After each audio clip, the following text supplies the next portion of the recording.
Hello everyone, कसे आहात सगळे? तर स्वागत आहे तुमचं माझ्या मिनी व्लॉगमध्ये. तर मी खूप दिवसांनी व्लॉग टाकत आहे, कारण का एक्झाम्स होती त्याच्यामुळे मला टाकताच आलं ना. आणि आज आम्ही गेलो होतो एकविरेला फिरायला. आम्ही सगळे भाऊ बहीण वगैरे गेलेलो आणि ही आमची एकत्र फर्स्ट ट्रिप असेल. खूप मजा आली या ट्रिपला.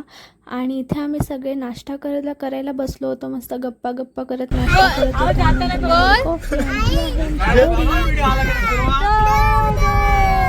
आणि ती खूप एक्सायटेड होती, मस्त जोशमध्ये ओरडत होती. आणि आम्ही इथे लाईनमध्ये उभं होतो आणि सॅटर्डे असल्यामुळे खूप जास्त गर्दी होती, तुम्हाला माहीतच असेल.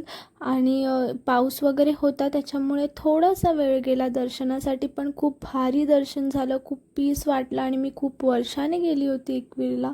आणि नंतर आम्ही गेलो, दर्शन झाल्यानंतर मॅप्रो गार्डनला, जे की आहे लोणावळ्यामध्ये. खूप मस्त गार्डन आहे ते.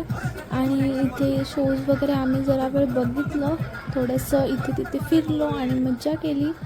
आणि हे खूप मस्त वाटत होतं बघायला. हे खूप डिफिकल्ट असतं, खूप टॅलेंटेड लोक आहेत ते, की असं मस्त मस्त करतात.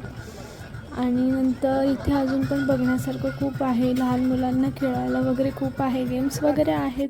आणि नंतर आम्ही थोडीफार शॉपिंग केली, खाकरा, चॉकलेट्स वगैरे बरंच काय काय येते ते सर्व घेतलं. आणि नंतर आम्ही गेलो नारायणी धामला. खूप मस्त आहे हे टेम्पल. आणि आम्ही नेमकं आरतीच्याच टायमाला गेलो. एवढ्या ट्रॅव्हलिंगनंतर खूप पीस वाटलं इथे जाऊन. आणि ह्याचं इंटिरियर पण इतकं सुंदर आहे. आणि इथलं सर्वच गोष्टी खूप क्लीन आहेत, खूप पीस वाटतं इथे जाऊन. आणि खूप मस्त वाटलं. आणि इथे आहे गोशाळा, ही पण खूप मस्त आहे, किती स्वच्छ आहे ते सर्व. आणि माझे मिनी ब्लॉग्स आवडले असतील तर नक्की लाईक, शेअर अँड सबस्क्राईब करा. बाय.